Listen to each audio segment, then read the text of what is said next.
to return your tickets ahead of the event for credit with SeatGeek swaps. So when things come up, I know that my tickets won't go to waste. So what are you waiting for? Download the SeatGeek app to maximize your possibilities and shop live events with confidence. Good morning, everybody. Keith Engle here for TGI Sports Talks One-on-One with Keith Engle. Great to have you all with me today. My guest I'll bring in a second, Wesley Walker, former standout wide receiver with the Jets from, I want to say, 77 to 89, or I'm sorry, 89-ish, I think. We'll talk to Wesley to get my numbers right, but we'll have him in a second. I want to welcome everybody watching this morning on our Facebook feeds, my TGI Sports Talk feed, my personal feed. We're on X or Twitter if you're old and you don't want to change what you call it, like I am. We're live on National Streaming Sports Roku channel as always. We appreciate that. Get that channel downloaded. Lots of great content there. Lots of great content. All the groups that allow me to share this content, you know, we sometimes, it's hit or miss sometimes with the live attendance.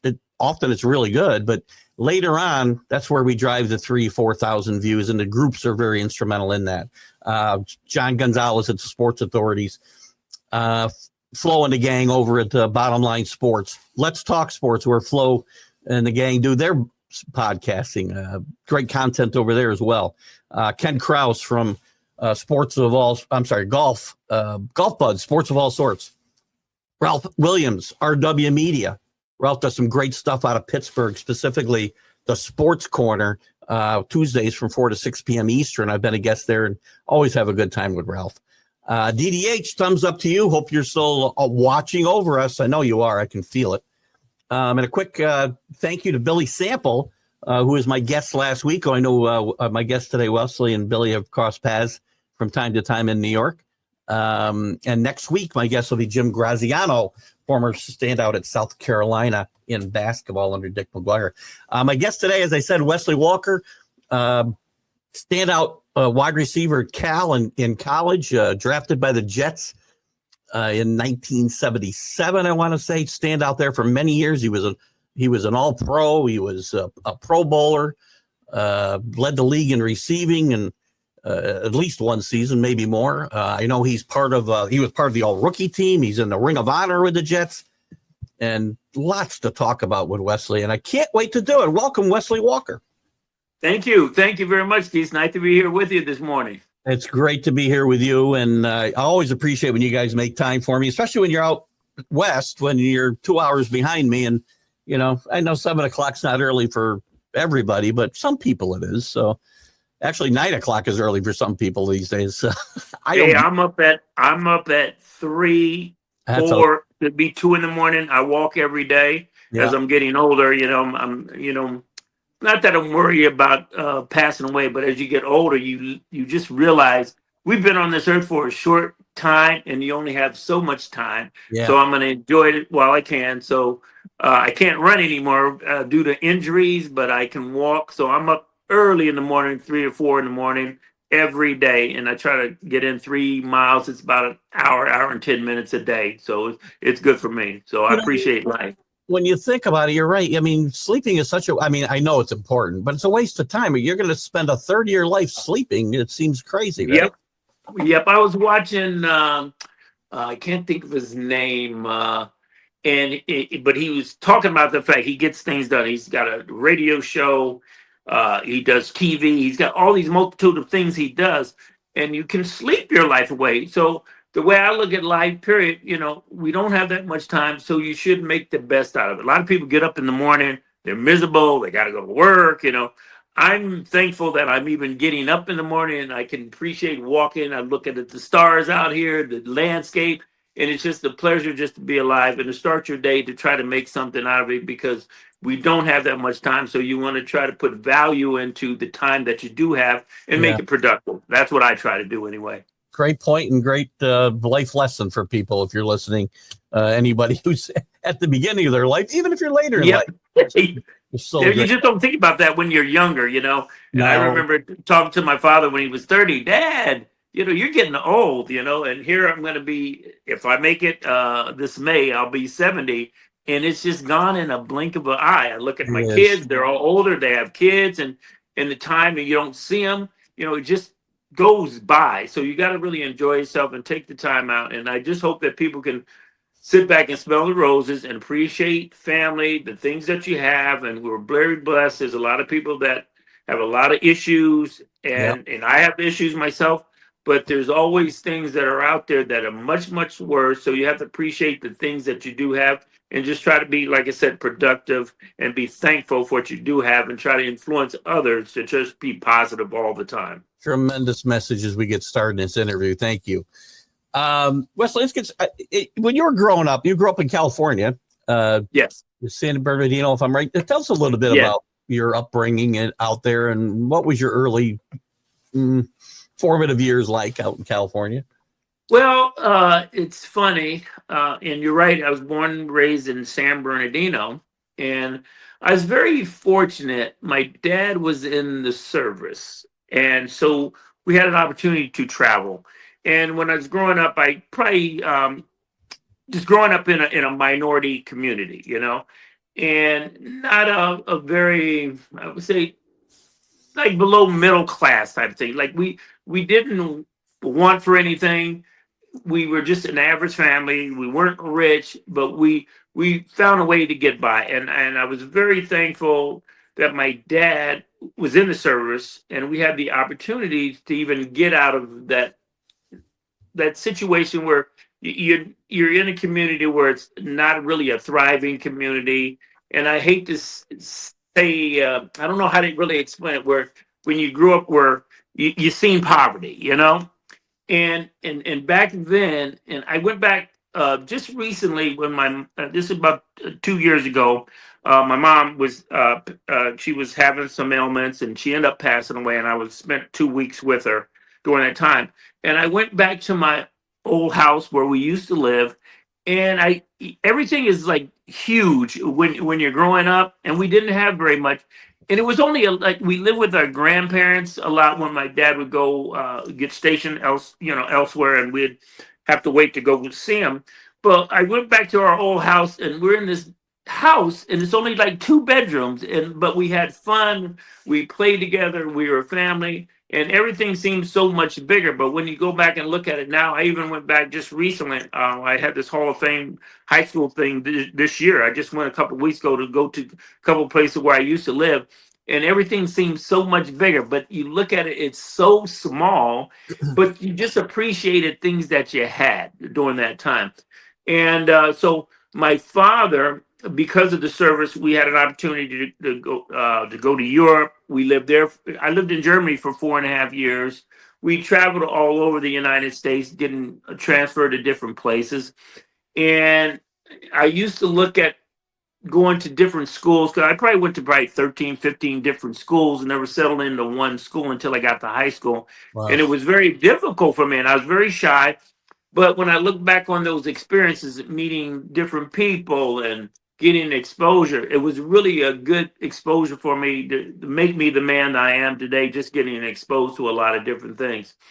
And one of the things growing up, I experienced a lot of prejudice and racism and growing up. And then when I went over to Europe and other places, and I still never could understand it, being from a minority community, and I probably went to more predominantly like white schools, but I never saw color or issues. And I know I used to hear these stories from my mom being down south. She grew up in Arkansas, and used to hear all these different stories. And during the civil rights movement, because I was born in 55, in the 60s, you see the Right. plight of what people had to go through, and not having that true experience.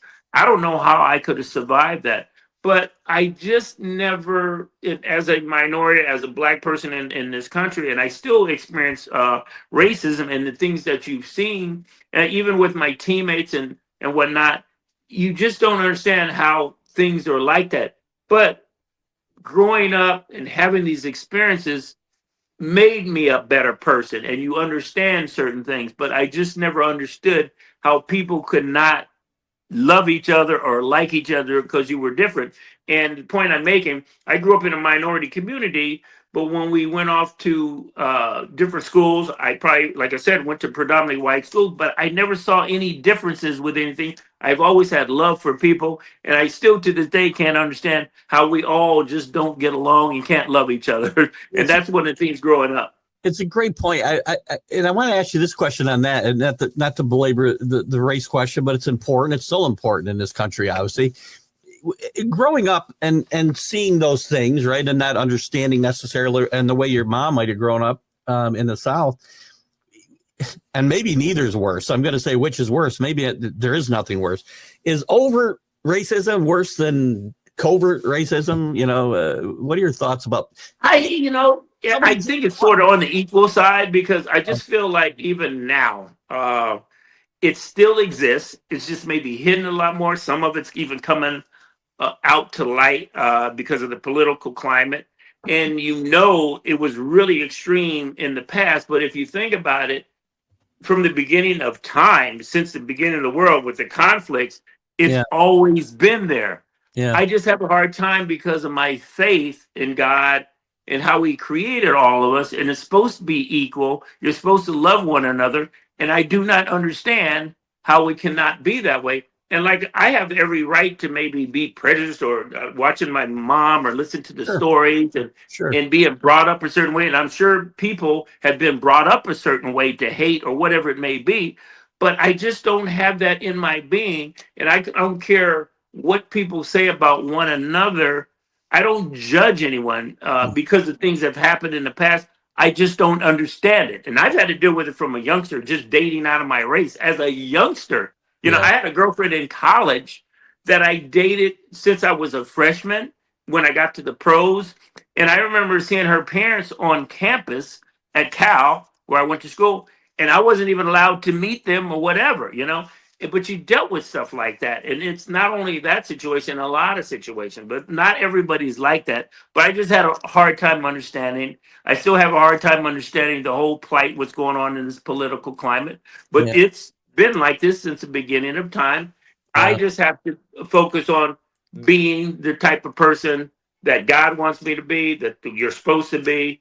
And that's being honest and truthful and just being loving and caring. And there's this quote I use, and I'm a big fan of Denzel Washington, and one of his movies, The Equalizer, and there's a quote in there by Mark Twain. It says, the two most important days in your life is when you're born and when you find out why. And I've had a struggle, and I asked God, what am I on this earth to do? And really, in all the things that I've gone through, playing in the NFL, I became a teacher after that. Yeah. And I finally realized I'm here to serve others. And as a faithful person, that's what you do. And I love people. I love what I do. I love my family. I just have this in my heart. I just wish everybody had this as a being in their hearts, and we'd have a better place. I just never understood why it's like that. And I remember my father telling me, you're never going to change anything in your lifetime. And now I get it. But I remember saying, Dad, well, I'm changing things, and I'm still going to speak up when it's warranted. I know my wife gets mad. Don't watch what you say, this, that, but I can't be silent about certain things that are truthful or hurtful.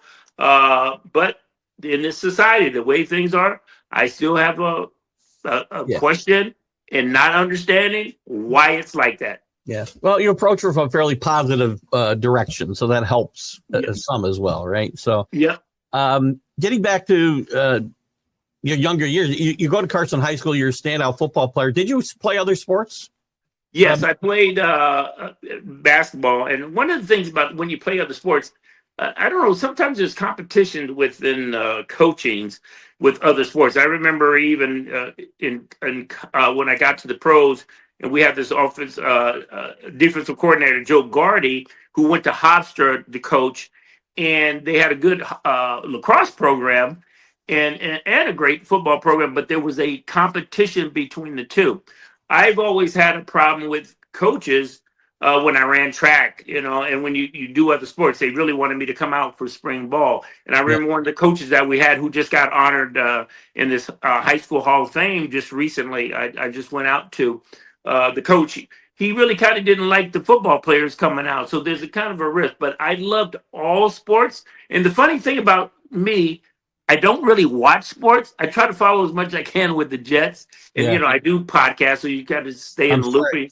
I feel But bad. I've never watched college football. I don't even know what my alma mater does record wise. Yeah. I always like playing it, but I'm not a good spectator. My mind, I just can't focus. My mindset is not there to be sitting in the stands and watching, unless it's my kids or something like that. And I always said I'm not into sports, but I love playing the sport. But I love playing baseball. I thought I was going to be a pro baseball player. I was a big Willie Mays fan growing up, and I scared my mom to death because a lot of people don't know I grew up and I was born blind in my left eye. And at the time, and this is funny, it makes me think about my father being in the service. And I remember we were in, I think it was in Washington on one of the bases we were stationed. And he's playing catch with me. And he noticed my eye drifting off, And so he thought it was a muscle that had to be tightened up or something. And we go to a couple of specialists and they find out that I had this, it's a weird kind of cataract on the inside of the eye. And they thought maybe when the eye developed when I was 14, when it's fully developed, they could do surgery or something. But we went to a specialist and they really didn't know, and there wasn't a guarantee that if they did some type of surgery that I would get full complete vision. I may have to wear these special bifocal like glasses. Mhm. And so we just never did anything about it. But I know my mom was scared to death because I got hit in the eye one time. And I never thought about this too. Wonder if something happened to my good eye, I'd be totally blind. And getting back to what I do with families and giving back, we work with a blind couple, and we have their 7 and 8-year-old daughters who have problems with their eyes too. But I can't imagine growing up in this world, raising children, having to work, and you're totally blind. So I can kind of relate to that situation, But I love playing sports. I loved all sports. I never thought about playing football. I just happened to go out in high school on a whim. My coaches in junior high school, middle school, thought so highly of me. They wanted the two local high schools, which was Banning and Carson, to come see me playing this flag football game. And matter of fact, one of my teammates, Freeman McNeil, went to Banning High School, my rival. And I had a quarterback in college, and I had some great quarterbacks in college. But one of my rivals was Vince Ferragamo, who got drafted by the Rams, #1. Yeah. His brother was the coach at Banning. And I remember they came out to watch me play in this flag football game, and I dropped this ball. And my dad was on the sidelines with both the coaches. And one of the coaches, which was Vince Ferragamo's brother, who was the head coach, said, "Oh, send him to Carson," after he made like a snide comment. And Gene Vogan, the head coach of Carson, introduced him, my father, to him. And my dad told me this little story. So I opted to go to Carson because of that comment. And in all, Carson was relatively new, and it was a better school. And Banning was really in a minority community. It wasn't like a great atmosphere for what I wanted. But I made the right choice. I never lost a game in high school. I had a coach who believed in me, who saw something in me, and that makes all the difference in the world for an athlete. And he really just turned my life around and put me on the map, And there's only two coaches that I consider who brought me to another level, which is what a coach does, a good coach does. And that was my high school coach, Gene Vonen, and a guy we had, he was our wide receivers coach, Dan Henning, who went on to other teams. And Dan Henning, just an awesome coach. And he put me at another level that I can't even. I've had a lot of great coaches, a lot of good coaches, but a lot of technicians. And these are things that you work on. You just do, even as an individual, you work on things. But a coach who can teach you certain things to make you better or to elevate your play, that's a real coach. Dan Henning was one of those guys. And I'm proud to say that I just had a conversation with him recently. I'm writing a book with Gary Kashek, and I got him through. We met through Ed Cranepole, who just recently passed away, who's a good friend of mine. Yeah. And it's ironic, he passed away, and Gary took it to his publishers, and they wanted to do this book. So it's going to come out September 23rd for the next football season 2025. So I'm looking forward to that. That's But the, that's the same guy who did Ed Kranepool's bio. yes, I read the absolutely, book. It was really absolutely, good. It was yes. a really good book. And we were and since he's on the East Coast and I'm here, I mean we'd be I'm up at 2 and 3 in the morning just having a conversation and you say with your wife when you're running a show you spend more time doing that. The wives are under pressure too. Like, what are you doing?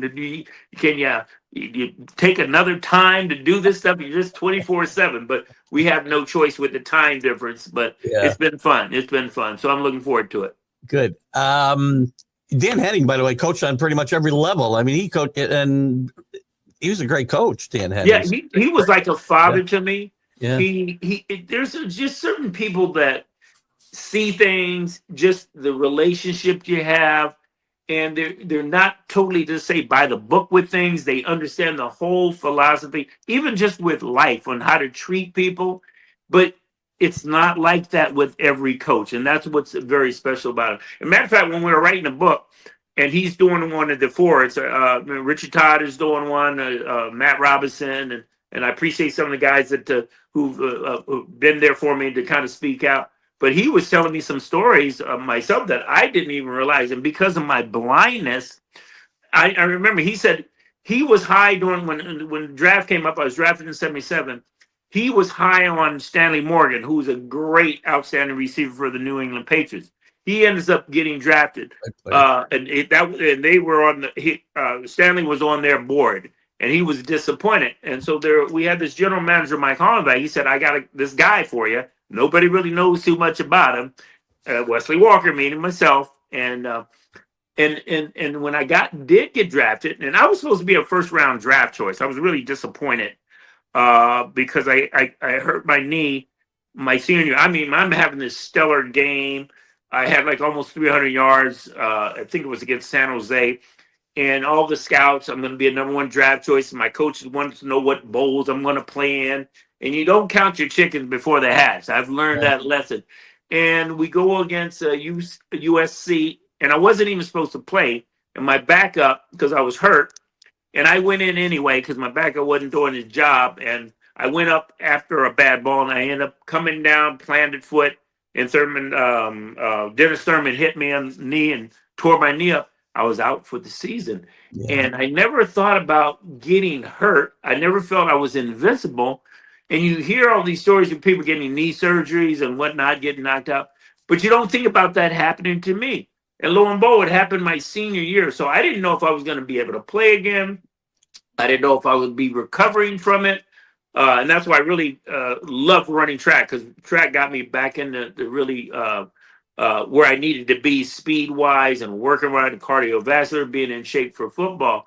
Yeah. And I remember I was excited. I was still supposed to be a number one draft choice, but it scared a lot of teams. And I ended up going in the second round. But Dan told me when they brought me in, we came in for a mini camp because he worked me out before with Richard Todd and I think Pat Ryan. And when they didn't really want to sign me because I came in, I had a loose, a bad knee. So that was a concern. And they also drafted a Marvin Powell, who was a great friend of mine, who was my best man. And he's passed away now too. Great all-time, great 5-time All-Pro tackle, the best I've ever seen. You went to USC, right? Went to USC, and he had loose knees. So when we came in for the physical, and they found out he had loose knees, so I had this bad knee they were concerned about because they sent a trainer out to look at me, Bob Reese. I remember seeing him. They had no idea I was blind until I had to read the eye chart. So Leon Hess was livid. You just drafted a guy, number one draft choice, this tackle with loose knees, and this receiver, not only with a bad knee, and he's blind. And so he didn't want to even sign me. And Dan Henning just told me this, and they were, like I said, high on Stanley Morgan. Stanley Morgan came off the board. I was available, and then Mike Hollenbeck thought I was like a steal. And matter of fact, when the draft came, I get the phone call. Everybody's calling me. Everybody, my mother, I'm drafted. I would let you know if you don't get the call in the morning, you're not drafted. So I was disappointed. Right. So New Orleans calls me saying they're just starting the second round. They were going to draft me, and I was excited about it because Chuck Muncie, who I went to school with, had just gotten drafted by them previous year, and it probably would have been a detriment because he's a big partier, and I liked him. I idolized him. Would have been two bad boys together, so that probably wouldn't have worked. But so I get the call. I'm thinking it's New Orleans, and it's the New York Jets, and it was Connie Carberg, who I'm very friends with her now. Her dad was the our team orthopedic doctor. He ran the show, and then her dad was our physical family doctor and whatnot too. But go ahead. She was like one of the first female scouts. Absolutely, yeah. And we're still friends. She's a diehard Jet fan, very knowledgeable. She knows more about it. Sometimes I would call her to get information, but she's a wonderful, wonderful person. But Dan Henney told me, like, Leon Hess did not want to sign me. And he said, you got to see this kid. I just worked him out. He's catching everything. I don't care if he's blind or not, because he can see everything. He's catching everything. And when I did go through the minicamp, they signed me right away. But that's how the combines got started. Leon Hess started flying in guys early to do pre-physicals, and it wasn't really cost effective. So I guess he went to the league, and they started bringing in guys early. And then they went to a couple of different places. Now, they're housing in Indianapolis and everything else. And that's how the combines actually, one of the reasons they got started. But I'm really excited that I've had good feedback from my teammates and people around the league. Just want to write my memoirs. There's certain things that are important to me. So I told Gary, I don't care about the money or the book. I just want to write a good story. Hopefully it's a good story and people will enjoy it for the Jet fans anyway. We'll promote that book for you when it's out, so make sure you let us know. Yes. Guys, I see a lot of comments coming up, so I'll get to them. I don't want to get to things too far out of context, especially Locked In Sports Zone. Your question I'll certainly get to. I had to bring up, but it'll come up a little bit later, so stick around. Getting back to, going back a little bit in time, because you went ahead of time a little bit, but at your time at Cal, you played with if Mike White was a coach, you had some really good talent there. The team wasn't necessarily, you had a couple of really good years, not winning the Pac-8 at the time, but you had a couple of good quarterbacks, as you alluded to earlier, and Steve Bartkowski. And, we had great quarterbacks. Steve Bartkowski. Yeah. We had a guy by the name of Joe Roth. Great player. He was likened to Joe Namath. Yeah. Just a great person. I ended up getting hurt my senior year. His cancer came back. Yeah. And it just seeing this 21-year-old kid go through what he went through and had the whole world ahead of him. And that's why life is so fleeting, and you have to take advantage of what is ahead of you. And I just can't tell you how good he was. And I just wish he was here today. And Kenny O'Brien reminds me of him too, Yeah. And I had a guy, Kenny O'Brien, who never got the accolades, but I just had some wonderful, wonderful people around me. And we had some great athletes. I mean, you think of Chuck Muncie. We had a phenomenal team. And as a freshman, I thought we were going to be world beaters. We were going in to play Alabama. And I'm thinking we're going to beat them. I'm only a freshman. We're going to beat them. And we got beat 66-0. I'll never forget that. Oh, geez. But you develop things when you get older and more mature. And we had 1 year, my junior year, and it was so disappointing. We ended up tying with, I think, UCLA, and they had beaten us, and we had beaten SC, but we had the same record. And because they had beaten us, they went to the Rose Bowl and said we had the same identical record. And the fact that we didn't go to a Rose Bowl game, we led the league, the whole league, the nation, in rushing and passing. And how do you not get a bowl bid? But now with the politics of the money and everything, it is so different now. I came along at the wrong time, I'll tell you now, because I don't understand this whole portal thing. They're getting paid right now, so it's crazy. It is crazy. It's hard to look back. I mean, I want to go back to Joe Roth in a second, but since you brought up NIL, I mean, do you think all of that team would have stayed together or moved on? I mean, it's hard to go look back in time, but it's just even now, if you look at the NFL with the free agency, nothing stays the same. And this is, I don't even understand. I didn't even know until 2 years ago with a buddy of mine, one of my teammates at Dallas Hickman, who I went to school with. He lives out here in Arizona. Big fan, follows Cal, and he knows about sports. And I was even asking him, I never knew anything about these portals and transferring and just the money, just different things happen. It's just so different now. And I think it's just so hard as even a coach to try to keep abreast of trying to get players, trying to keep them, trying to deal with different personalities. I don't know how you develop that. And on a pro level, you have the same sort of thing, and with free agency and different coaches coming in and trying to surround yourself, ownership. There's so many things that go into trying to develop a winner. It's just very difficult. I couldn't do it myself as a coach, but I don't know how it would have been. But I think in this time and age, we would lose players, and it would just be so different. Well, Wesley Walker would have made a lot more money before he actually even got to the Yeah. Well, the thing is with that even, and I was listening to Charles Barkley, I think it was last year, how he thinks it's been a detriment. But you play this game, and it's so fleeting, you could get hurt just like that. Yeah. And you're done. And you have to prepare for your future and think about those things. Especially as a youngster, you don't think about those things. But my mind said, hey, I want to have a future. I got to think about if I don't make it, if I get hurt. And you have to figure out those things. So in college, they're making a tremendous amount of money off these athletes. So I would liken it to, why not the players get what they really deserve and need, and to get paid to take care of their futures? But you don't know. I mean, I know obviously a lot of guys want to get to the pros, but it's just so hard to get there. You don't know. So if you're in college and you can provide yourself with income and or financially for your future, even for your families, there is nothing wrong with that. And I would have welcomed coming in during this time to try to figure that all out. And even if you have the mindset to try to figure things out, there's still guys with I don't care how much money you make, it still can be squandered, and that's the thing. You got to be smart about it. But the bottom line, you need to set yourself up for life after any sport.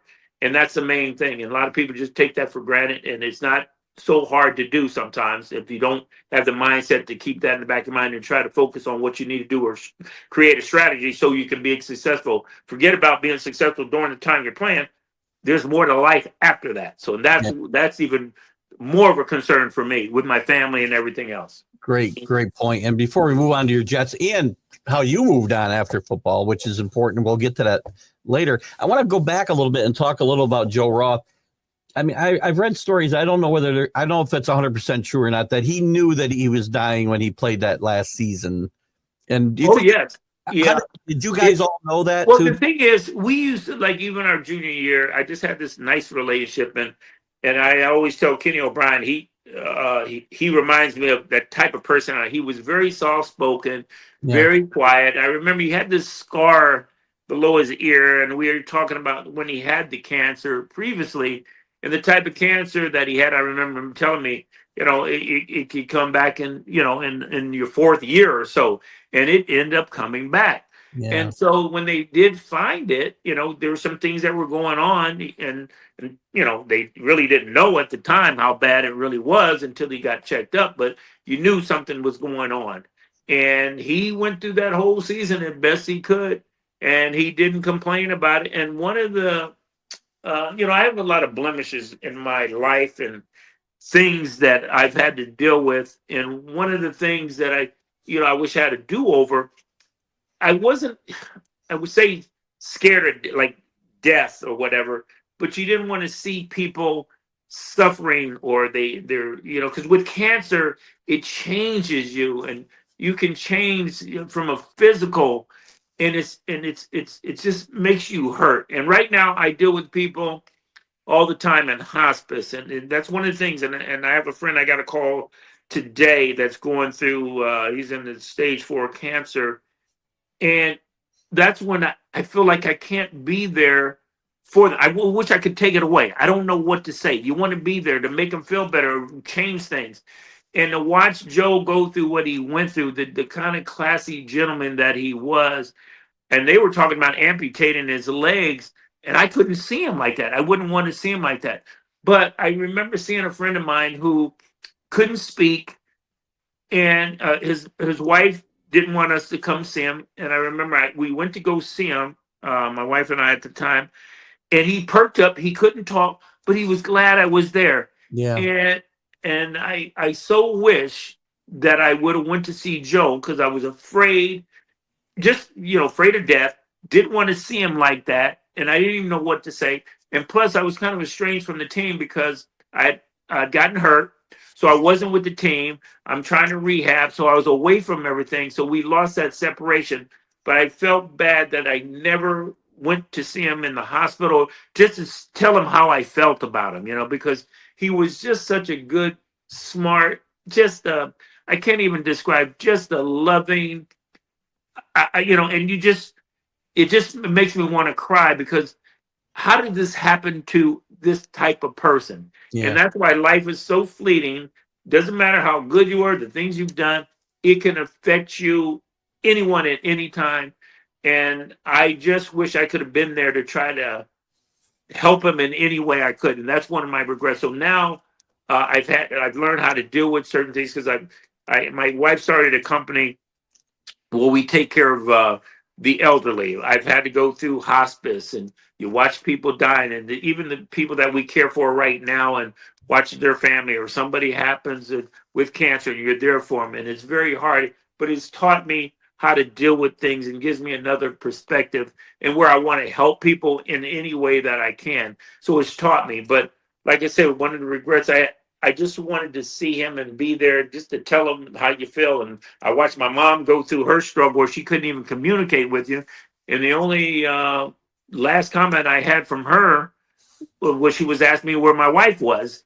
And that's the last thing where she could talk. But my last 2 weeks I was with her, she couldn't talk or anything else. And you're watching them just frailing back and forth, and they're going to die. And you want them to pass on because you feel like they're suffering. Yeah. But one thing I do know, I just want to be there for people in a time of need. And I just wish I would have been there for Joe at that particular time.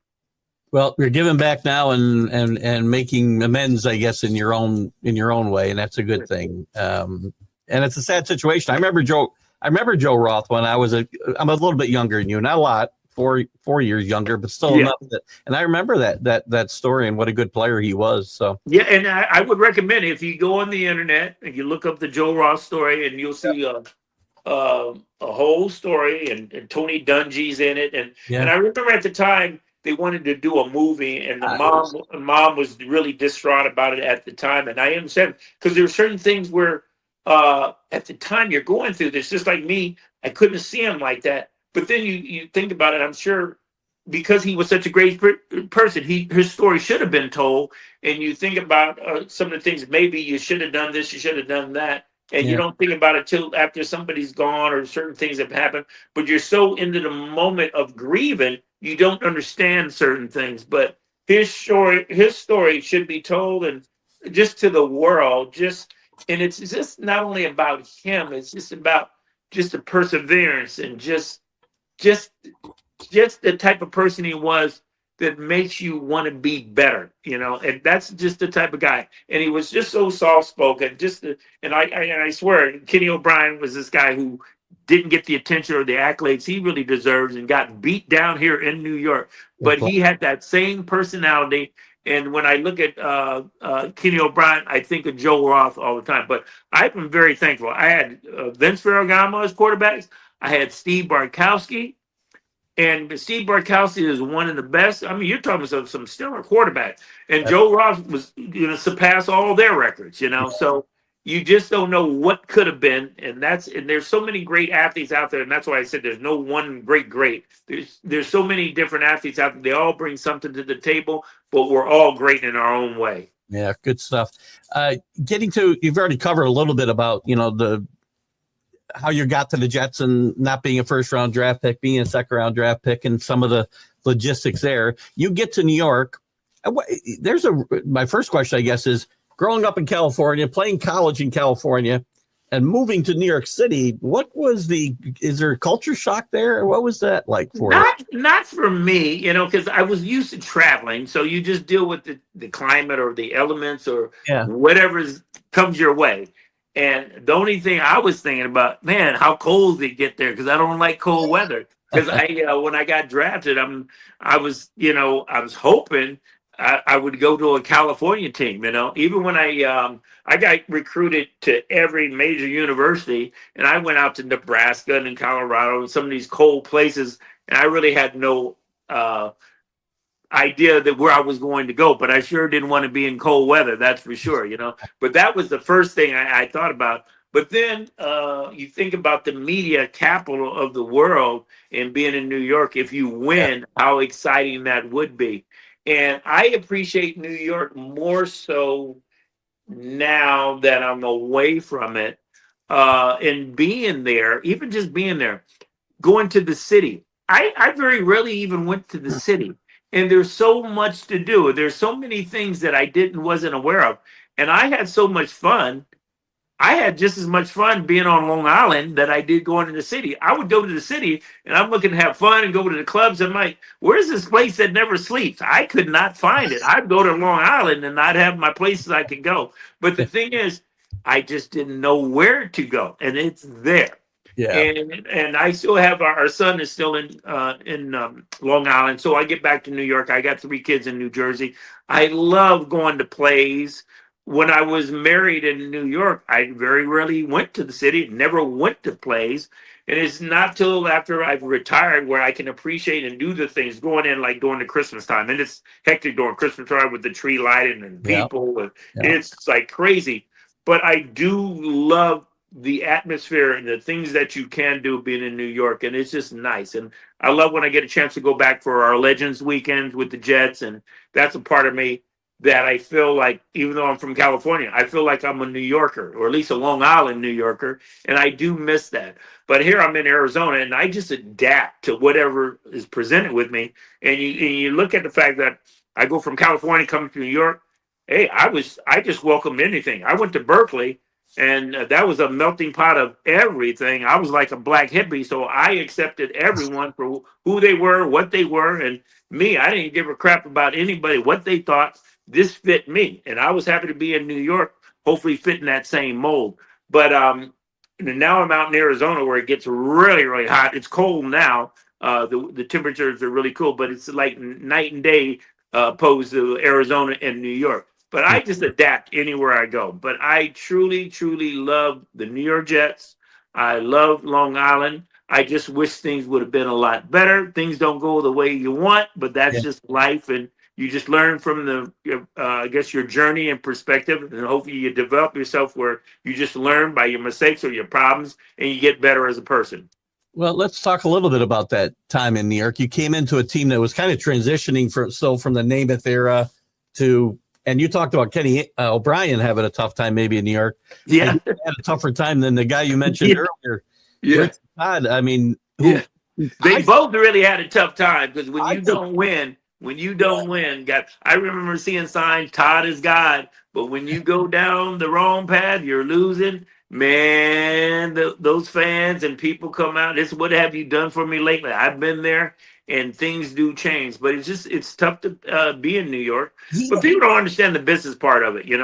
It takes a lot. It's not only your play, but you have to have the coaching. You have to have the systems. You have to have the opportunities. There's a lot of things that have to take place. And you mentioned those guys, Richard Todd, Kenny O'Brien. I take probably every guy on our team. I can put them in a situation where they are stellar players. But it doesn't mean if you don't get those opportunities or you go to another team, will you get the same opportunities to develop that? A lot of players around this league. I mean, I think about a lot of players like Dan Marino. He's never even been to a Super Bowl. You know what I mean? Right. It doesn't mean that you don't have that caliber of play. It's just being at the right place at the right time, getting the right system. I always people thought if we had drafted Dan Marino, we could have had him. Just because we would have drafted Dan Marino, give him the same circumstances, you don't know if he had been better than Richard Todd or Kenny O'Brien. You don't know Kenny O'Brien, if he was in another system, would flourish like that. But if you have the right opportunities, you can flourish as an athlete. And I am just disappointed with guys that I respected, like a Kenny O'Brien or Richard Todd. They just never got the accolades that they really deserve, that they really truly do. And they were great athletes. They could play with it. We could play with anybody, to be honest with you. Would Richard Todd have been? He came in a year before you, if I'm not mistaken. Yes. Namath was still there. Yes. And Lou Holtz was a coach. And Lou Holtz was a great college coach, but he was miscast in New York. Happens when you come to the Jets. Yeah. Would Richard Todd have been better off getting drafted maybe a year later and not playing at the same time that Namath was still on the roster? No, I don't think so. I think, and I'd have to really talk to him personally, and I never really, really said anything to him, and I've been thinking about this since the book deal, and my wife has been booking him for appearances, and I want to talk a little bit more because I just found out his name is Carl, really, and this is something that I didn't even know about him. His name is Carl. Yeah, I have to get the whole story. I wish my wife was here to tell you the whole story. We just found that out now. But with Richard, tell her we want him on TGI Sports Talk for an interview. So tell her. Yeah, and you should get him on your show. He's a classy guy. I love him, and I never gave him the pride. And I told him this more respect for Kenny O'Brien. But Richard Todd put me on the map. I always felt Richard tried to fall in, Joe Namath's shoes. Yeah. And that's a hard shoes to really fill. Yeah. But you have to kind of have your own personality.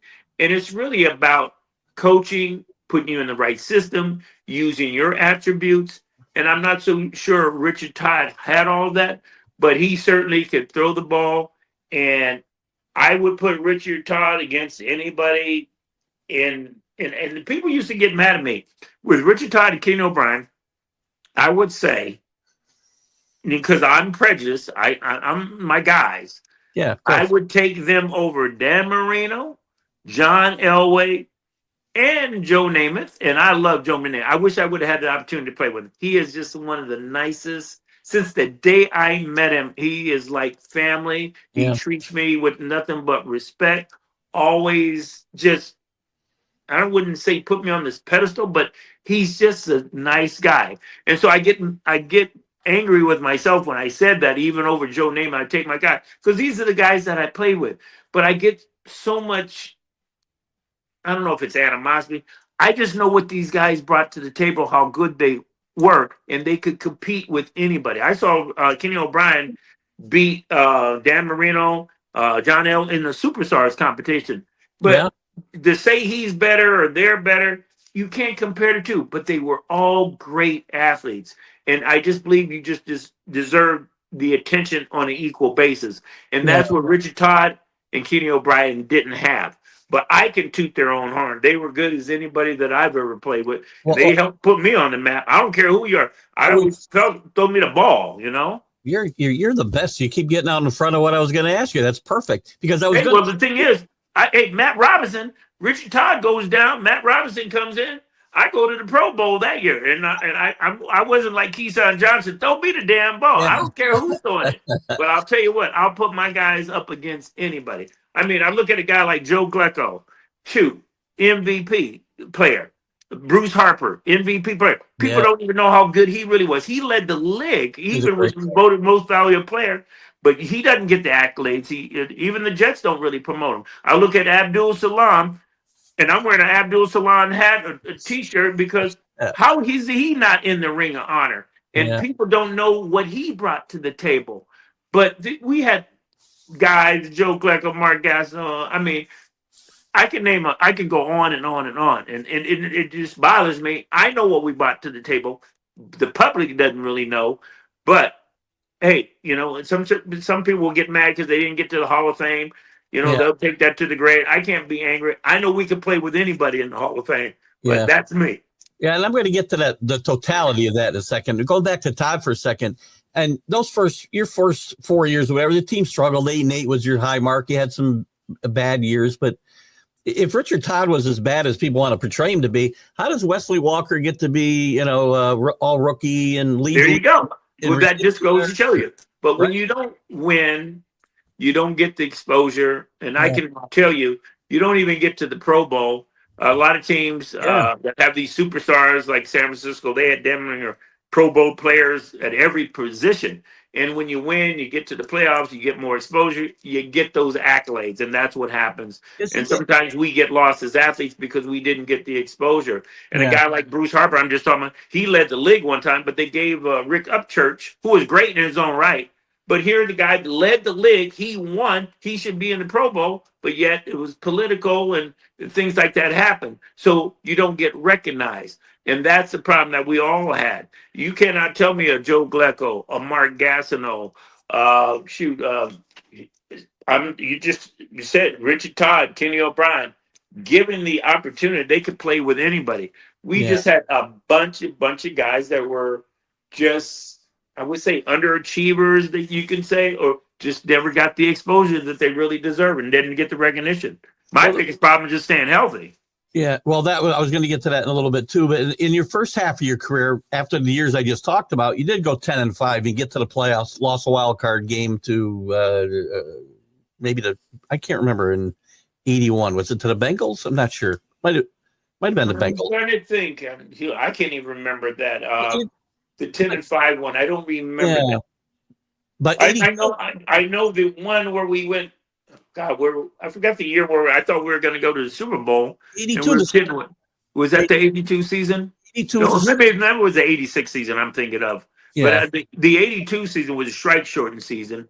But I know what you're talking about, but I don't remember who we got beat by, you know? Yeah, that's okay. But that year, and then in 82, you go 6-3. It's the strike season.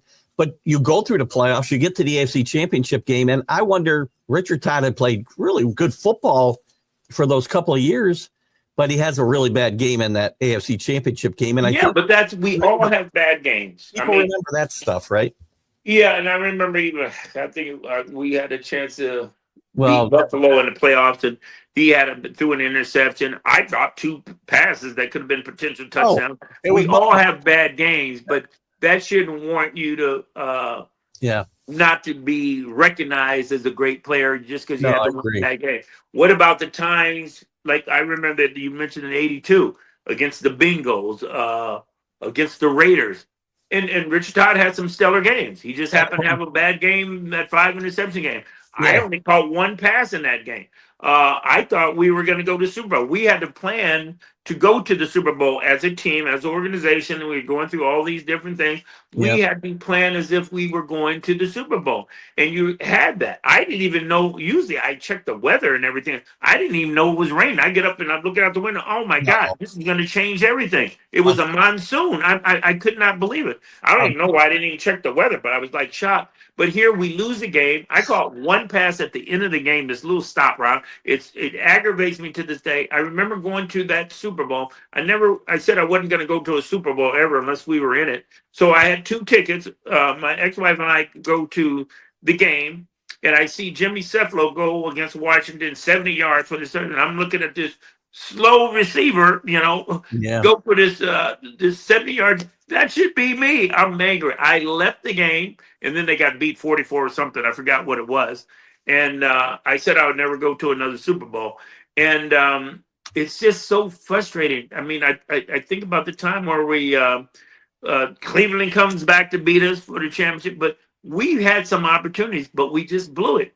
And we had it we were in the driver's seat, but somehow we found a way. And it's got to be frustrating as an organization, as a team, and especially this year, the last 3 years, what the Jets are going through. It's like, when is this going to stop? It goes back to 82. You said you didn't know it was even raining. Apparently, Don Shula didn't know it was raining either. Because that was there's a lot of stories that came out of it, and to this day, I don't know if that was a ploy not to cover the field. Which, if it was me, I wouldn't have covered that damn field myself. To stop us. And that's the best thing they could have done. But I don't know the whole thing, the situation. But I know something happened with the organization, with Walt Michaels getting fired. We come in with 1 game of being in the Super Bowl, and they fire him. There was a lot of things that went on and that we weren't even privy to. There's a lot of stories. I'm sure Greg Buttle and Marty Lyons will tell you a whole different other story. To this day, I don't know what happened. All I know is we played a bad game. I didn't play a good game because I didn't get the opportunities because of the weather. Richard certainly had one of his worst games, but it didn't diminish what he brought to the team, because we couldn't have been there without Richard Todd. And a lot of things that happened. We just got on a roll. I mean, if you look at the 2 games, I mean, Freeman against the Bengals ran for 200 yards. He overshadowed me. I had 160, I think, and set up some good plays, even the first play of the game on a big bomb and everything. You And I did. got overshadowed by him, but we were on all cylinders. But it seems like we just would shoot ourselves in the foot at the wrong time. Well, that answers your question about Shula and the Dolphins, by the way, because if they watch that game with Freeman going off and you going off, and I'm facing you two guys, guess what? I'm not covering the field either. I'm going to slow you down any way I can. I done the same thing. So I think Shula purposely let that field get the way he got it. Well, that was the rumor. You'd have to talk to him, and you can't talk to him. I don't really know. But can't. like I said, they have, I don't know what the rules are, even with covering or whatever, but that would be smart on his part. Absolutely. And as a coach and knowing the Jets, because I just remember as a rookie, we beat them 33-20. I had like 2 touchdowns. We always, for some reason, had good success against them. Yeah. And they were able to play a defense to stop us because of the flooding on the field and footing and everything else. They could play a defense where it made it hard for us to affect our passing game. But you do that as a leader, as a team, and as a coach. There's no way I would have covered the field. And coaches do that. I don't care what anybody, teams, backing with the Belichick with the spying. There's a lot of things that go on that wasn't even privy to, whether it's Brady deflating balls. There's a lot of things that people do that I'm not even privy to, that I didn't even know, but people do it. They break the rules. First, I realized the shirt I put on this morning before I got here. I didn't realize I put my Patriot top on. There's nothing wrong with it. You know what? A lot of Jet fans I talk, and I love the fans. Believe me, I love the fans. And matter of fact, fans probably treat me with more respect than my own Jets organization. And I've been at functions, and I'll bring up Tom Brady and the Patriots, and I've actually pulled for them in the Super Bowl. They're in our division, and fans would go irate. And I could never figure out why so many people hate Tom Brady. And I look at what he's accomplished in the Super Bowl.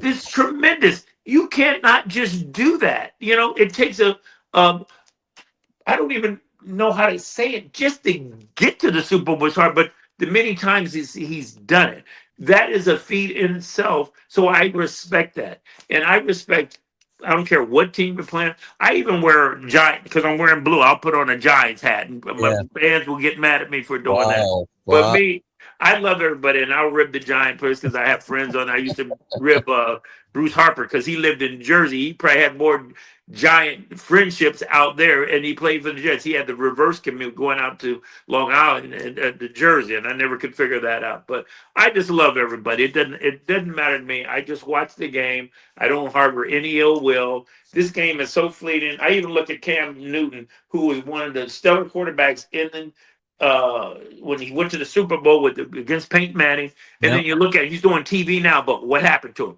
You don't get that many opportunities, and there's some people that never even been to a playoff and are just Hall of Fame players.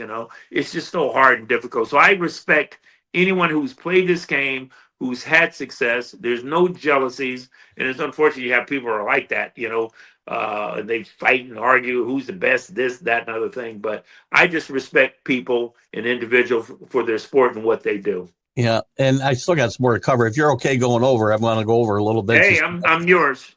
We won't go too much longer, but there's a few things I still wanted to cover. We talked about Walt Michaels, and he gets fired, and Joe Walton comes in. What was your relationship with those two guys, and what was the differences between the two? They were both different, and I will say this on a pro level, and this is a shame. Even the owner, Leon Hess at the time, he didn't know the players. You could see if he come into the locker room, he wouldn't come in, but he would look at the name tags. He wouldn't know if you passed him on the street. And I think that's some true in respects, even with Woody Johnson right now. He wouldn't know all of his players or whatever. And that's just the business part of it. Coaches. Walt Michaels, I didn't really get to know him till after he retired. He was this gruff. He came off like not being so sharp for as I was concerned. Even when he talked, he was this lunch pill kind of guy, but he didn't have this relationship. But we got to know each other after he retired, talking about certain things. He wanted to hear from the guys. I could call him. We could talk. I sat at a game one time, and we were talking about football, and you find out he's sharper than you've given him credit for. Why they can't have that relationship with you as a player, as a friend. Some people think you have to be separate. I don't believe that. You can still coach a person, be their friends, but get what you need to get out of it. There's business is business. You separate those things. Walton was a different type of guy. He fired me up when he first got there. I watched him change as a person when he became head coach, and things that he was able to do, he couldn't do anymore. And he the things that he brought to the table, he could have done more than that, but he tried to do too much and just changed as a person. And I even told him he should get to know the players instead of going by what a trainer or somebody in the organization said about him. Get to know your players, and then you can make that evaluation. But coaches make a mistake by not knowing their players to get the best out of them, and it's a two-way street. There's only been one coach or coordinator when I came to the Jets would even listen to you and maybe take something that you made a suggestion of and maybe use it.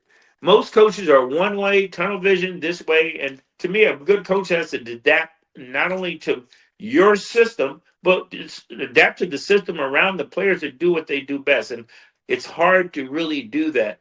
But I never understood why people couldn't develop the close relationship where you would want to run to a wall for the coach. So Walt, like I said, was this gruff person, and he rubbed me the wrong way. He drafted me, but I didn't get to know him till after his career, and he just felt he had to be a certain way. I don't believe you have to be that way. You can still have a relationship and still have that same gruff way about it to get whatever you want out of players. I mean, if you look at Bill Parcells and you look at Lawrence Taylor, he gets on your case and he got the best out of him, and you might even hate the guy, but you don't get to really know the kind of person he was. I loved Joe Walt when he first got there, but he became a person where I couldn't care less. His speeches, it was a turnoff, and I remember him coming back to the back of the plane. He spoke to Al Toon, and I'm playing just like you would think he would said something to me, didn't say a word.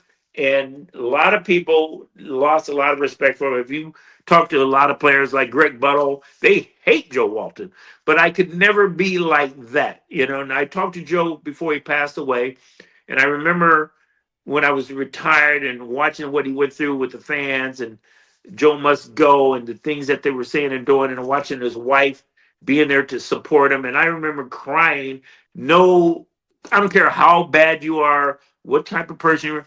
Nobody should be subjected to that kind of hate and pain. Right. And you feel for people, even though he I felt got disrespectful, and a lot of guys got turned off, but that's just part of the business.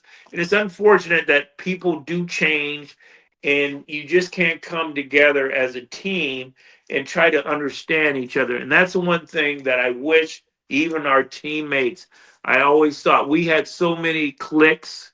Guys were jealous of one another. There was racism on our team. Guys were separate, black and white. I didn't even trust a lot of my brothers. They would say things. They were jealous over women saying this, that about you. Guys, I mean, Glecko, Marty, Gasson, big conflict, So I remember Joe Walton addressing the party.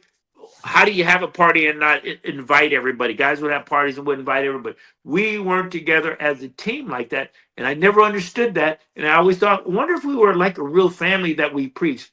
What would it really be like, I think you answered the question I was just going to ask you was what held this team back? Because with all the talent, hey, I think you just answered it, right? Hey, I still remember we would have a Thanksgiving dinner, right? And Leon Hess would come and give a little talk. And I'll never forget this on Thanksgiving. We weren't having a great year. And he got up and said, well, the coach will be here, but some of you players won't be here. And this is Thanksgiving. And this is the business aspect of it, where you say to yourself, this is just insane how people are thinking. To me, we play a sport, right? This is a game, but it's still a game. There's more to life than just this. Yeah. And there's a way you have to me, carry yourself or at least project yourself to say and do the right thing, or at least try to.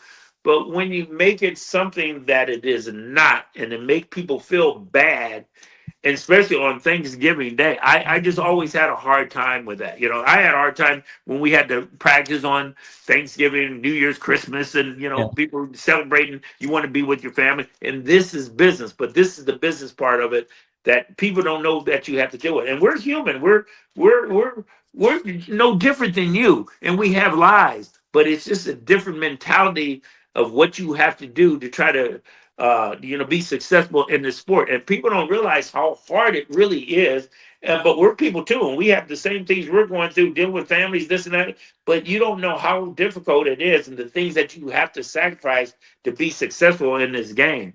And and some people can't even appreciate that. But when you have ownership and coaches who cannot understand that and bring you together, how do you become successful? I don't know. And it's just so hard. And even if you had everything, it's hard to do it when you have everything. So that's why I couldn't coach. I couldn't be an owner.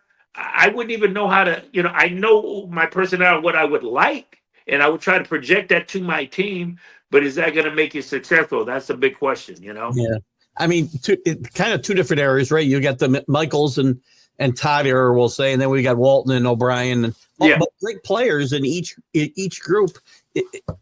There sounds like there's some regret there that this team didn't win at least one Super Bowl and maybe more. There was talent there to do it. Oh, we definitely had the talent, and I don't know what to say about that too, because there are certain things that have to take place, and and I really have to research it with other players and teams. How did they get there?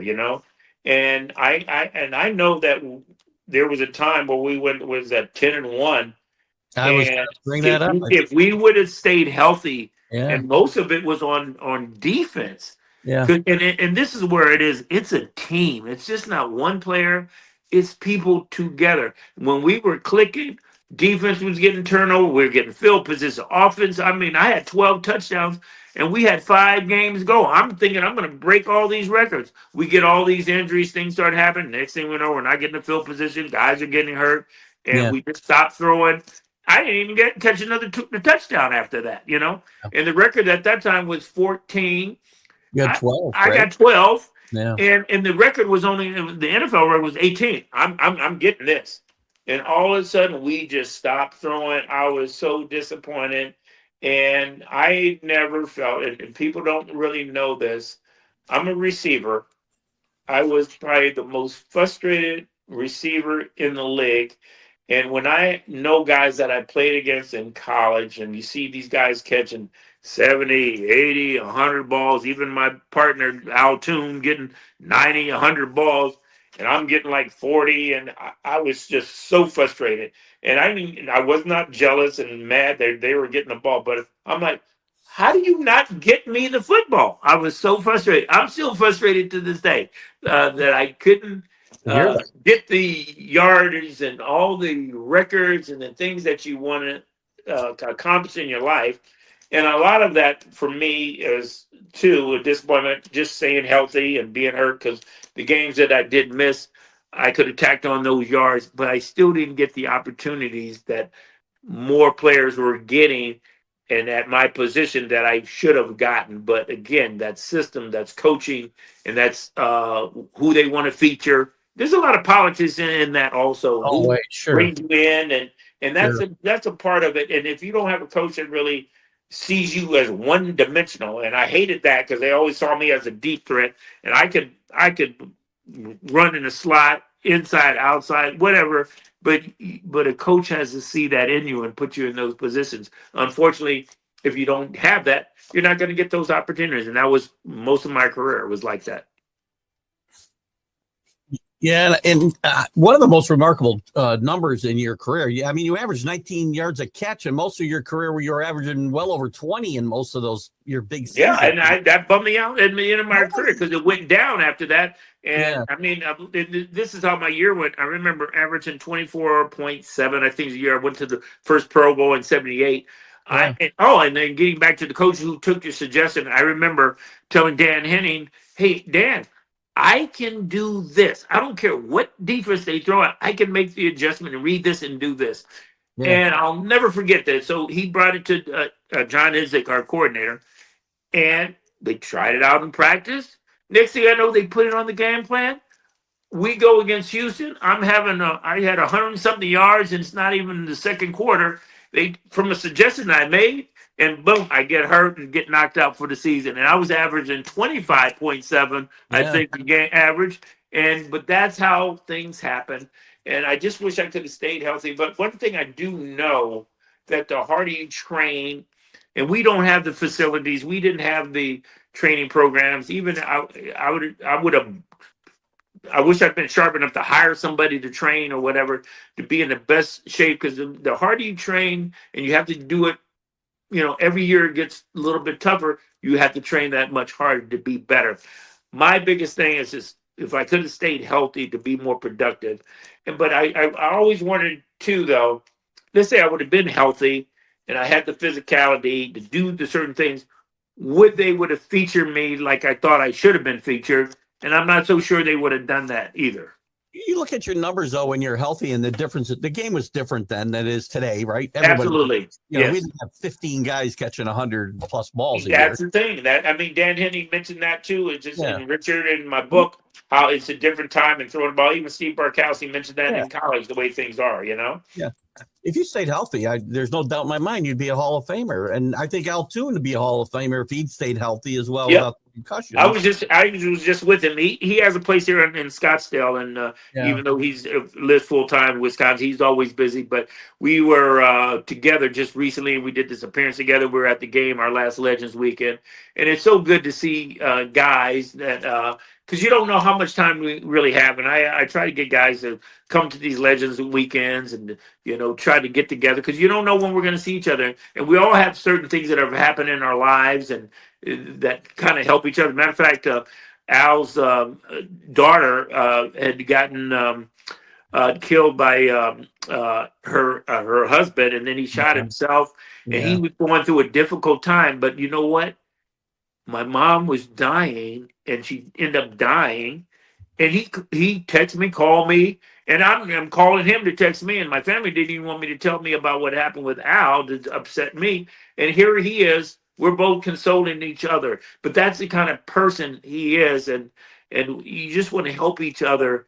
And those are the personal things that people don't know, that even during the course of a year, we go through personal tragedies or things that are happening in life, just like any individual. And then you got to play this game that people see on TV, but they don't know some of the things that have gone on, even with the team and things that you have to do, or playing injured or whatever it may be. But they look at this game, he should have caught that ball. But they don't know that, hey, you couldn't even see the ball or the catch you made. I don't even know how I caught that ball my damn self, but it's so much involved with it. And that's what the public, they don't know and see.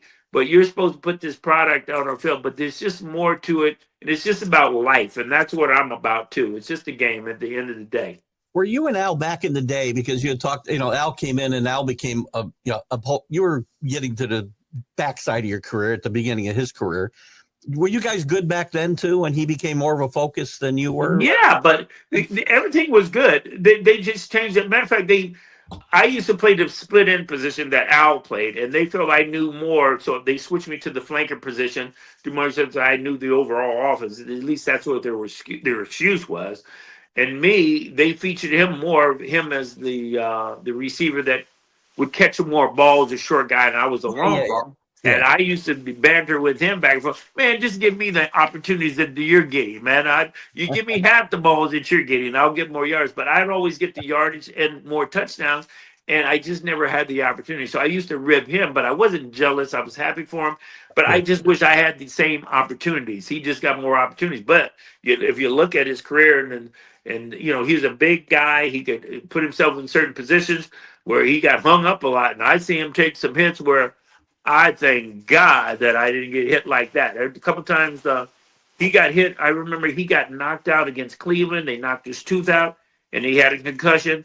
He got knocked out. We were playing in this Houston, and they were the House of Pain, and they came in. Al got knocked out of that game. Well, I ended up being the featured guy. He got MVP, had like 3 touchdowns, and I was so pissed. Like, can I prove to you guys that I can do this? and they still stopped throwing to me. And that's back when I was on the latter part of my career. And I just talked to Lynn Berman the other day. I have a lot of respect for him, and I didn't know we were like the same age. And I was at Joe Namath's Len Berman? tournament, golf tournament. Just what's that? Len Berman. I thought he was older than you, Len Berman. No? I thought so too. And we're the same age. But he said to me, Wesley, you came in fast and you left fast. But he's a big Jet fan. I didn't even know that. But I just found out we were like the same age, and we're all getting older. But I always respect him, and he lived up in Connecticut, and we've seen each other cross paths. But I didn't know he was such an avid fan or whatever. But I just found out just here we're like the same age or whatever. But just have a lot of respect for him, and it's just. I don't know. It's like I said, life is fleeting. You meet a lot of good people. I've had a lot more respect from people outside the organization, what you did, and I just wish I had that from the organization itself. And Altoon, I always had respect for him. I have respect for all of my teammates, and I just wish we weren't, let's say, in this competition, like with Gastineau and Glecko and Marty Lyons and. I just don't know. How could you not play together and just love one another instead of having this animosity or jealous because somebody's doing this, that, and other thing? Was Gastineau, was he a selfish guy? Was he one of those guys that might have been a problem? Well, see, everybody has their different personality. And I know Marty in this recent, actually it's coming out today, this 30 piece. I was going to ask you about the Favre Gastineau. Yeah. And Gastineau would sit back with us. He would say the black guys treat him better than the white guys. And he would cry the blues, but he was self-centered. He only worried about himself. And I would say that, but he was still a great athlete. I loved Mark Gastineau. I loved all my teammates. I loved everybody. I didn't like the certain behaviors that they all projected to be. And every one of these players, they could say something about another player, but you put them in the same light, they would be in the same room. I could say the same things about them. And that's the thing. But what I'm talking about, though, as a team and as a sack exchange, you would think you guys would be together, but when you guys hate each other, that's not a team. Yeah. And there might have been reasons for that. You can say this person was this person that. I never liked certain things about what maybe Mark did or what Marty did. I can say that about it, but they're still my teammates. We're here together to play. It shouldn't matter what you do. We do what we need to do together as a team. But you get into these personal things that were going on. That's craziness. But that's what I was so disappointed about, because I figured when you got to a pro level, this stuff would go out the window. It was even worse, I mean, I wasn't used to this. I came in to New York, and I'm thinking, we're on a pro level. There's no prejudice. We're all one team. We're going to love one another. We preach as a family. There were guys that hated each other. They would have parties and wouldn't invite everybody. We weren't together as a team. And I'm talking about black guys that would say certain things about me out of jealousy. And I'm like, these are supposed to be my teammates. It was like that with the team. And we preached this whole family. And guys on our team would say we had each other's back, but it was not like that.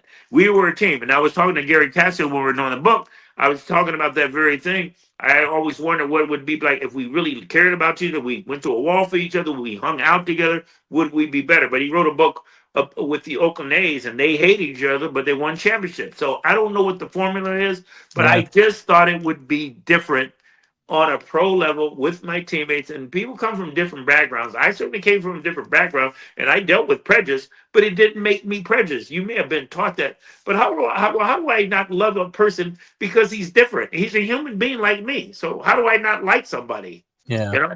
So the altercation, the video altercation with Favre and Gastineau, do you think crazy? Was it Mark is.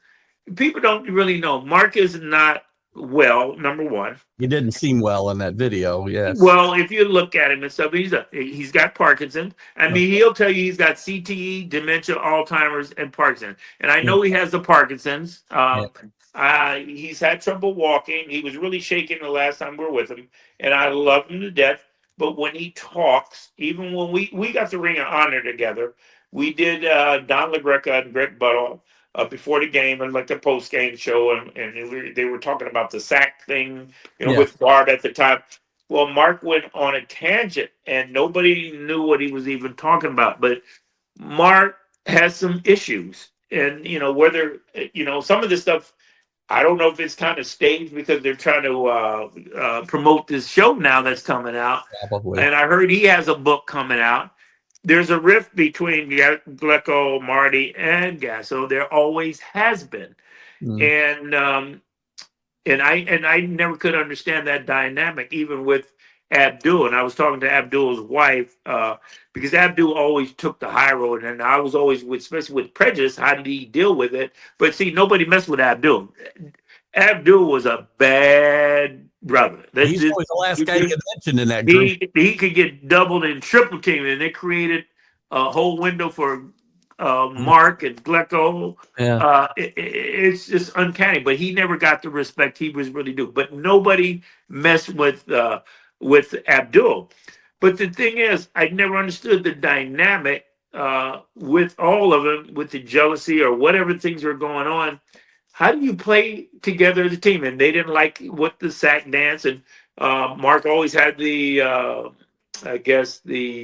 he had all the ability in the world, but his downfall, as you might say, he wouldn't stop the run, or he's always trying to sack the quarterback, and you become one-dimensional in that respect. But that was always. But there were guys that would freelance, and Bobby Jackson would tell you there are times where Greg Butler might do something on his own, but when you are so caught up in maybe the dance, like what people do, and you don't even get the defense because you're so caught up doing other things, and you didn't even get the defensive call, you kind of hurt the team. So I could see people getting mad, but to me, coaches should have nipped that in the bud. You know what I mean? You got to do your job. So if they let you get away with certain things, then hey, that's what it is. But still, I still have respect for my teammate, regardless of personality. And now you see these guys doing these antics, celebrating. You got the whole team in front of the TV. That's them, and I have no problem with that. Some of it's entertaining. Some of them, I don't get it myself, but that's not my personality. But it didn't bother me. Mark could do his thing or whatever. What bothered me is us as teammates couldn't together as a team, even blacks and white, having certain cliques, certain factions over here. Me, I came from Berkeley. I was, like I said, a black hippie. I didn't care about black and white. I loved everybody, and I didn't care what anybody thought. And it was my teammates. I didn't have to hang with them. I just hung with them on the field. I'm going to do my job, whatever. But I didn't have to hang with them. If they weren't my type, they weren't my type. But I never thought it was going to be like that on a pro level.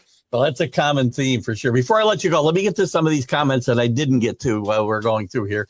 Rick Sherlock, who's a big Minnesota fan, he wants to know if you had any interaction with Joe Kapp while he was. Oh my God! I wish I had. I forgot what appearance we did, and I've always heard of Joe Kapp because I followed Minnesota as a player when I was a youngster, and then he became the coach at Cal.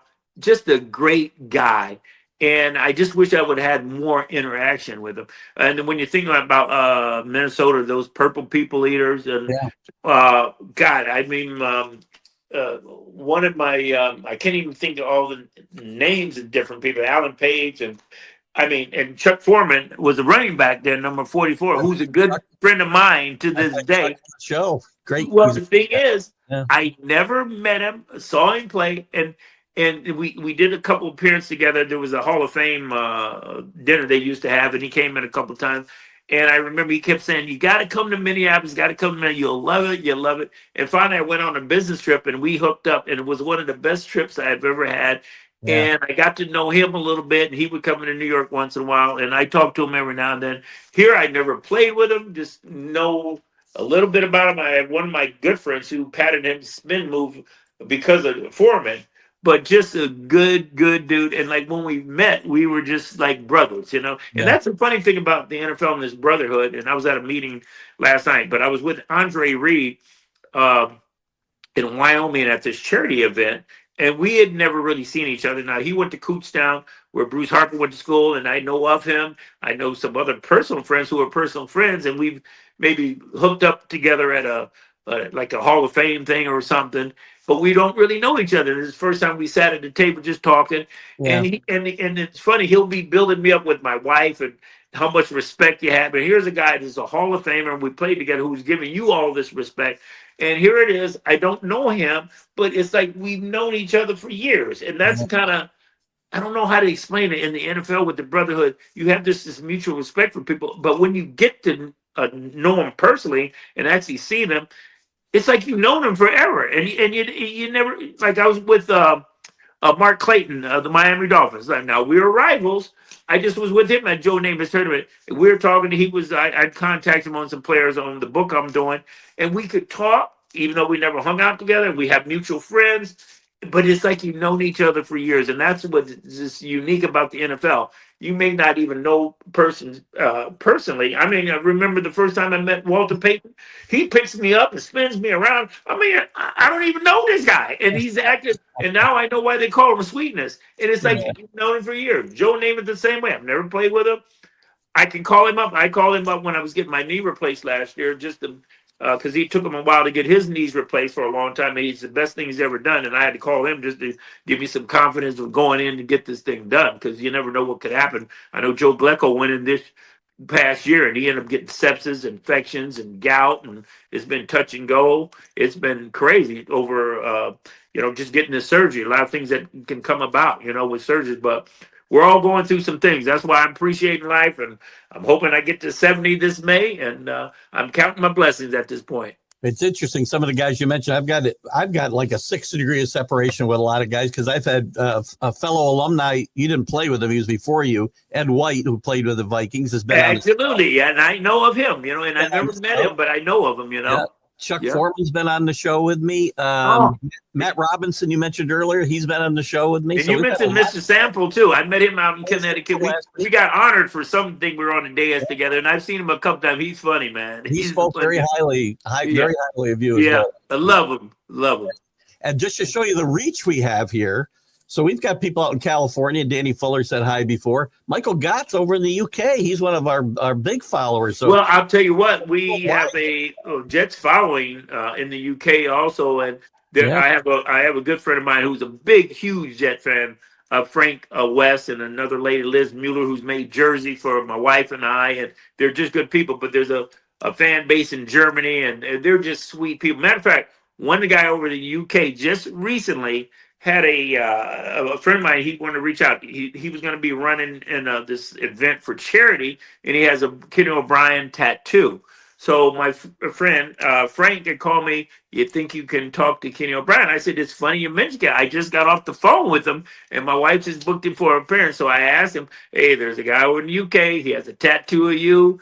And even my friend Frank said, I love you. He wears my jersey. I'm not getting a tattoo of you, But Kenny was flattered, sent a video to him, and I put it on Facebook the other day. And that's what I like. There are some guys out there that are they won't even give you a time of day, but some people will take the time to do certain things, because I appreciate the fans who have given me more respect, like I said, than the Jets organization has. And here this guy has this tattoo of Kenny, and they're just real avid fans. And Kenny was good enough to do a video to give him a shout out for this charity run he was involved in. And it was just a nice thing just to bring people together, Yeah.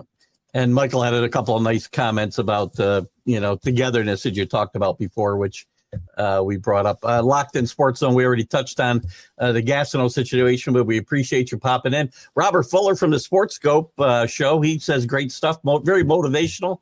And you have been very motivational in a lot of things you brought here. Here's a good question from Michael, actually.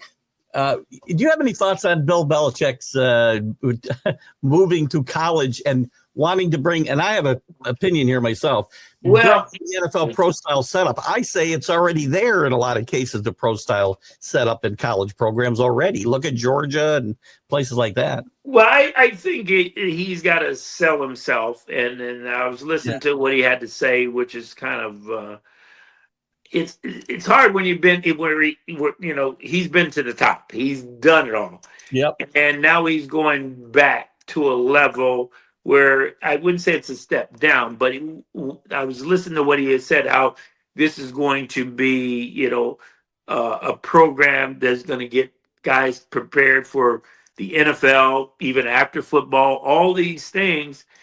But I think that's what most programs do anyway. He just has a bigger name to do those type of things or whatever. But I was just curious the real reason why he would want to fall back to a college level than going to a pro team, but maybe nobody's interested. I don't know why that dynamic is, but most schools, and now with the portals and moving around, it's just a whole different animal. I don't even know how he's going to deal with the recruiting process, this and that, but he's selling his program because he'll be preparing you for the NFL. Most, if you look at it, most colleges, it's just a farm team for the NFL. That's why guys are really getting scholarship and going to school for, to prepare you for that. How well you do that is a question, and he obviously he can bring that element to the table because of his success and all of that.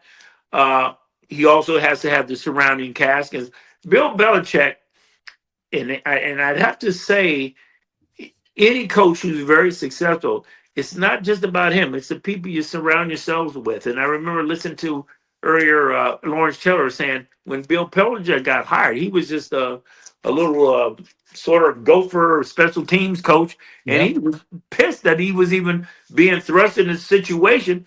And Bill tried to make it clear to him, he's the one that's been drawing up the defenses for you. So you just have to have the caliber of coaches to get this thing done.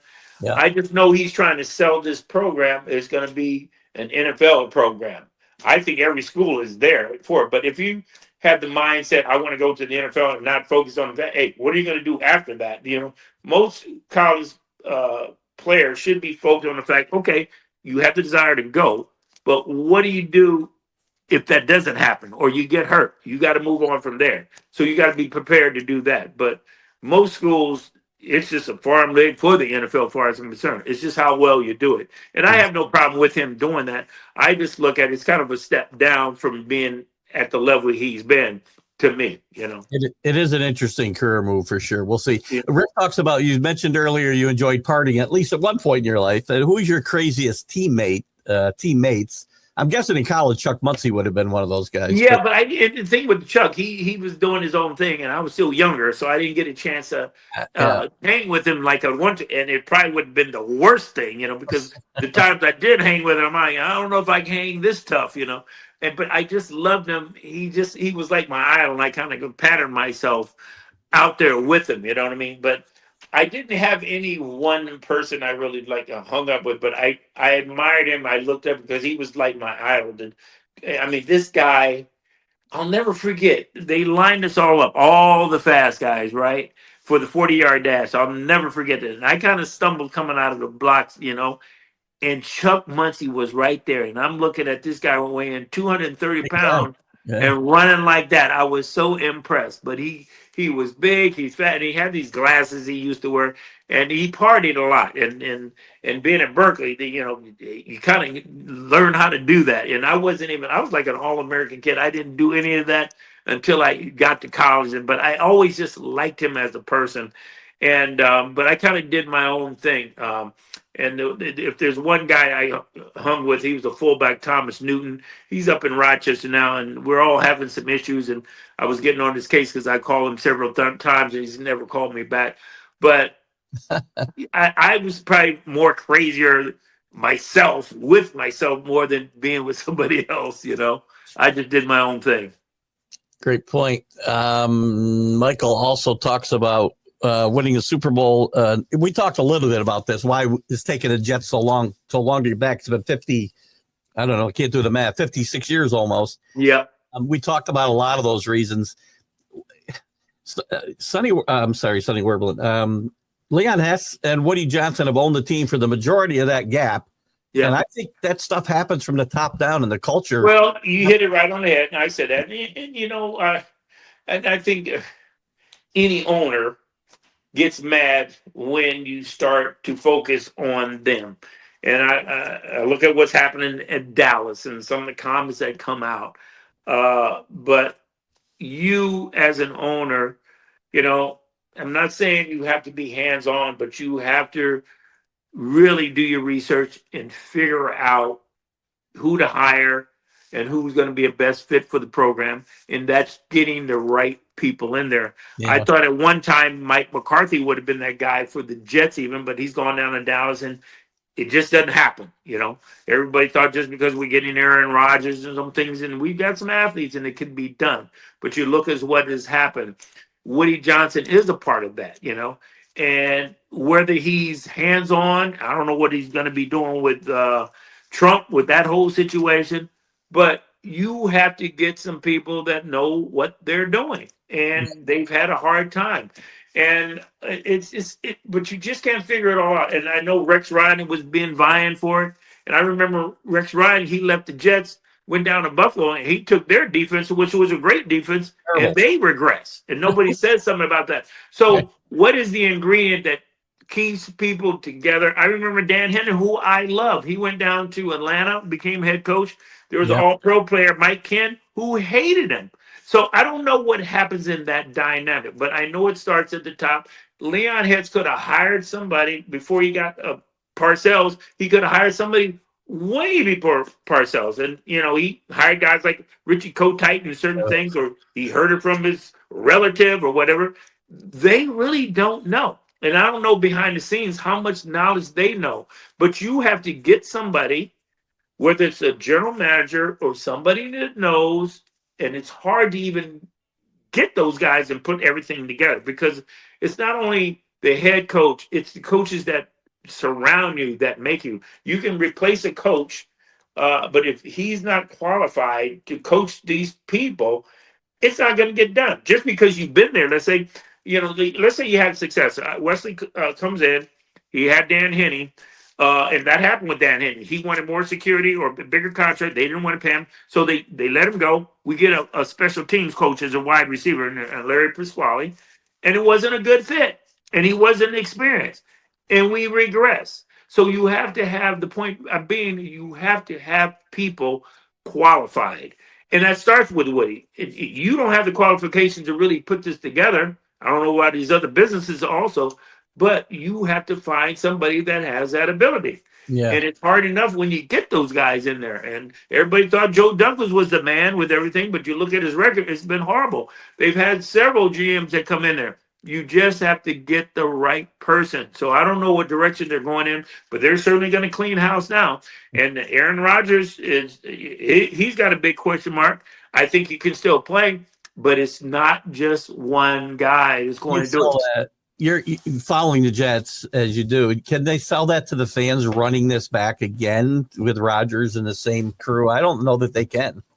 They may not be able to, but I think you can, providing you get the right people in there. Now, I don't know Rodgers' dynamic. And just so you know, I didn't know football. I go up to the Hall of Fame at Cal to show my kids I'm in the Hall of Fame. I'm like, I didn't know Aaron Rodgers went to Cal, but he seems to be able to still throw the ball. Yeah. Nathaniel Hackett was his father was Paul Hackett. Yep. Paul Hackett was my coach in college, who was like a father to me, just like a Dan Henning, but he changed as a person. And there were some dynamics with him and with other teams and other coaches, problems. Yep. Nathaniel hadn't really proved to me. I got a picture I put in for good luck. I didn't know it was Paul Hackett's son, actually. Thank you. I had him on my chest as a baby. I used to babysit his kids in college. And my ex-girlfriend that I had in college, we used to babysit, and he was like a father to me. I remember going to see Paul when he was at San Francisco. He changed as a person, and I'd heard all these other things. Him and Herman Edwards came into the Jets, and they were changed people. And it's like I didn't even know them, and I thought we'd develop a little bit of a relationship, but we didn't. And that's personality-wise. Yeah. And I'm only likening that to Nathaniel with the coaching part of it, because to me, Aaron Rodgers, they brought him in. I don't know what their dynamic was, but I wasn't impressed down in Denver. Some things, even with the Jets, with the system and things are going on. They demoted him.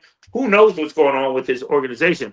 But that is within Woody's realm of control or whatever coaching, and the firing of Saleh and the Joe Douglases. What is going on? And elevating people, maybe those guys that are there are just not qualified. So that's the thing they have to figure out. And that's what Woody's going to have to figure out. And it does start at the top. And so if you doesn't get that done, how are you expect to win? And it's just hard enough to do it with good people. And like I thought, like McCarthy would have been a shoe-in. I thought the Jets should have hired him, but look at the problems he's having down there in Dallas, You never know. And then when you have an owner that says Derrick Henry couldn't fit into their office, that's got to be crazy, So who knows?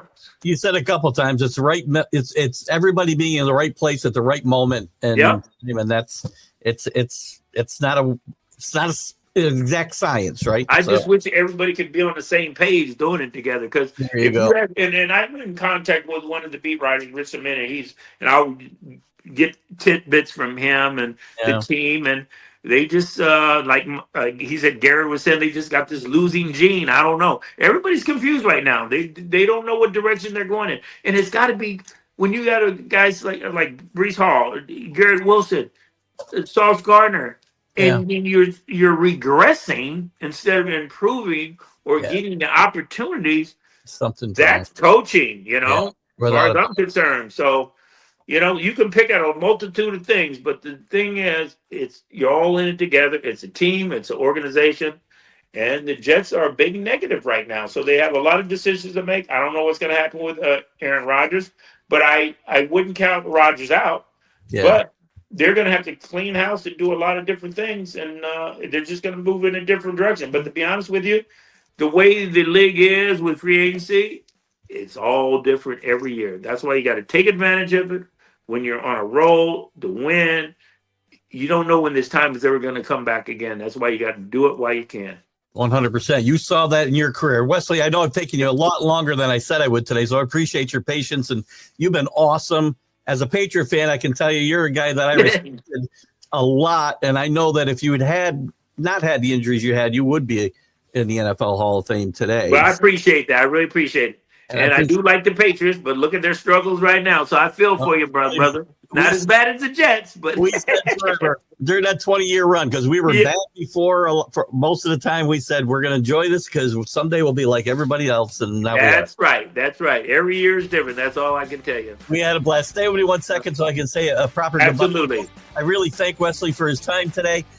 Check Wesley out. When we get information on his book, we'll make sure we share it with all you guys. We'll be sharing it to all the Jet groups that we belong to, the NFL groups we belong to.